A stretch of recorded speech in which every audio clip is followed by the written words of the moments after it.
Excusez-moi, donc moi je vais parler en français. Euh, je parle en tout cas à ma génération, à cette génération de la trentaine, euh, où on connaît tous une cousine, nos mamans ou quelqu'un en tout cas dans la famille qui a vécu ce malheur. Et on dit que nous sommes en fait la génération pour apporter le changement. Donc peut-être que, pas peut-être, nous devons faire quelque chose, nous devons mettre en place des actions pour que ce genre de choses ne puisse pas se reproduire pour la nouvelle génération là qui arrive. Parce que aussi bien ici en France que aux Comores, la femme doit être respectée, peu importe où est-ce qu'elle se trouve, peu importe le pays où est-ce qu'elle est. La femme, c'est le pilier dans un foyer. Les choses m'échappent en tant que pays musulman, en tant que pratiquant. Comment ça se fait que nous sommes venus à déconsidérer autant la femme, alors qu'on nous dit, on nous répète tout le temps depuis que nous sommes enfants au Chioni, le paradis se trouve en dessous des pieds de nos mamans, de la femme. Qu'est-ce qui se passe? Pourquoi la femme n'est plus autant respectée? Pourquoi? je, je suis émue autant que toutes les femmes qui sont là, parce que le sujet il est tellement prenant. On n'en parle pas assez. Des enfants de plus en plus tôt victimes, de plus en plus tôt. Qu'est-ce qui se passe? On doit se réveiller, les femmes, on doit se réveiller. Les hommes, arrêtez. Il y a des femmes qui se donnent comme ça. On n'a pas besoin de prendre des petits-enfants, on n'a pas besoin... Arrêtez, arrêtez, laissez les enfants grandir normalement. Nous sommes déjà dans un pays difficile, dans un pays pauvre.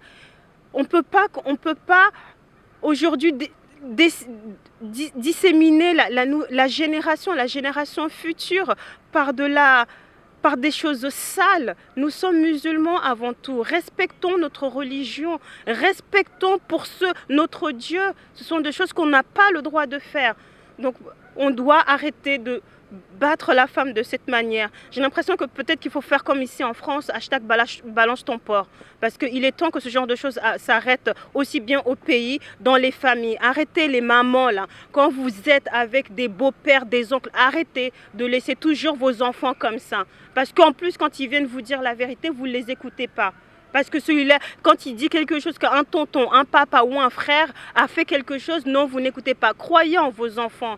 Vos enfants ne peuvent pas vous mentir. Protégez vos enfants. Arrêtez de ramener les beaux-pères, les étrangers comme ça dans la maison comme si de rien n'était. Parce que vous êtes aussi responsable de ce qui se passe à la maison. Vous êtes responsables aussi les femmes. Protégez vos enfants. Si vos hommes ne sont pas capables de les protéger, vous-même vous devez les protéger. Il est temps que ce genre de choses puisse s'arrêter une bonne fois pour toutes. Nous sommes tous responsables de la situation qui se passe aussi bien aux Comores qu'ici en France. Il est temps de protéger notre jeunesse. Il est temps d'arrêter la pédophilie. Il est temps d'arrêter de traiter la male-femme comme un moins que rien. La femme a le droit au respect. Et surtout, respectons notre religion avant tout aussi. Respectons, nous sommes des musulmans. Nous sommes des musulmans, revenons sur la base. Respectons les 5 piliers. Qu'est-ce qu'on pourrait faire pour que le message soit plus attendu? Peut-être qu'on pourrait... dans chaque village, parce que chez nous, les villages, c'est important, il y a des chefs de village, il y a des responsables. Il faudrait que chaque responsable de village crée des cellules, crée des groupes de sensibilisation pour pouvoir en tout cas parler et dénoncer ce genre de pratique. Parce que vous savez qu'une famille qui est touchée par ce genre de problème va avoir honte d'en parler. Parce que chez nous, le Nord, c'est quelque chose d'important. Et surtout, en tant que musulman, quand on touche au corps de la femme, c'est quelque chose de tellement sensible que déjà, soi-même, quand on a vécu la chose, on a honte. Et on se sent responsable de ce qui s'est passé. Alors que si, maintenant, dans chaque village, ce sujet devient un sujet d'actualité important et que chacun s'en empare et fasse des temps de sensibilisation, des animations, faire intervenir des infirmières, des éducateurs spécialisés, des femmes qui viendront témoigner aussi de ce qu'ils ont vécu, pour faire en sorte que finalement la parole se libère. Parce que tant que la parole ne se libère pas, le fléau continuera dans chaque foyer. Donc responsabilisons davantage nos villages. Mettons en place des responsables dans chaque village pour aborder ce genre de thématique. Et après, il faut absolument que toutes les associations culturelles que l'on a ici, là, que ce soit en France ou aux Comores, faisons de ce sujet un sujet important au cœur en fait de notre pays, parce que la pédophilie, on en parle. Il y a des artistes comme Salima Liamir qui l'ont soulevé depuis des années, des années, des années. Qu'est-ce qui se passe? Il n'y a rien qui bouge. On doit se rassembler parce que c'est un fléau national. Donc ça commencerait dans les villages, ensuite après au niveau national, et après que ça arrive ici en France, qu'on continue les actions mais en simultané. Apprenons entre Comoriens à travailler ensemble, à prioriser en fait les problématiques. Je sais qu'en ce moment on est tous touchés par la politique, hein. On sait très bien, l'enjeu est aussi fondamental, assez important parce qu'il faut il faut de la démocratie. Maintenant on est en France, on sait très bien ce que c'est la démocratie. Quand on n'a pas voyagé, on se dit bah, ce qui se passe aux Comores c'est normal. Eh ben non, maintenant il y a la télé qui nous informe. Donc on a le droit au même. On veut en fait les mêmes droits que tout le monde. Donc faisons en sorte que les Comores, un si beau pays formé de 4 îles, on peut dire ce qu'on veut, 3 îles ou 4 îles, on a un beau pays, on a une richesse culturelle, on a une richesse, on a tout ce qu'il faut. Mais il est temps qu'on protège nos enfants, qu'on protège les femmes en faisant de ce sujet un sujet d'actualité, un sujet national. Les mêmes actes. Il existe en tout cas des numéros d'urgence quand chaque femme subit ce genre de violence peut appeler. Mais encore une fois, c'est toujours la même chose. C'est la peur d'appeler, c'est la peur d'aller porter plainte, c'est la peur en fait de qu'en dira-t-on. Donc c'est toujours la peur de qu'en dira-t-on qui fait que la femme n'ose pas forcément, parce qu'aussi il peut y avoir de la violence. En tout cas, il existe plein de problématiques qui fait que la femme ou la personne qui a subi, la victime finalement, ne peut pas s'exprimer.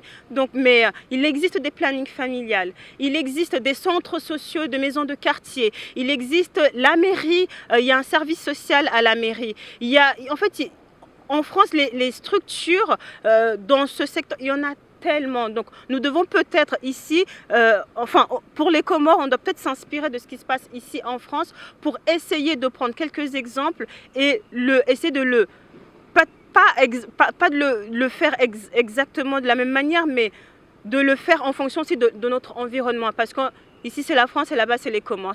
On ne peut pas prendre les choses de la même manière parce que ce n'est pas la même culture.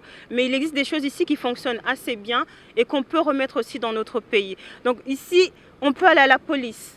Quand on va à la police, on ne va pas se sentir jugé ou critiqué ou épié. Donc on est dans un pays de droit, on est dans un pays laïque, on est dans un pays où la femme elle est protégée, où en tout cas on protège les droits des individus. Donc peu importe là où on a envie dans n'importe quelle porte on a envie d'aller taper, on peut être protégé. Ce qui n'est pas le cas en tout cas aux Comores, où là l'honneur est tellement important qu'on préfère se taire et laisser ce fléau continuer à exister pendant des années et des années.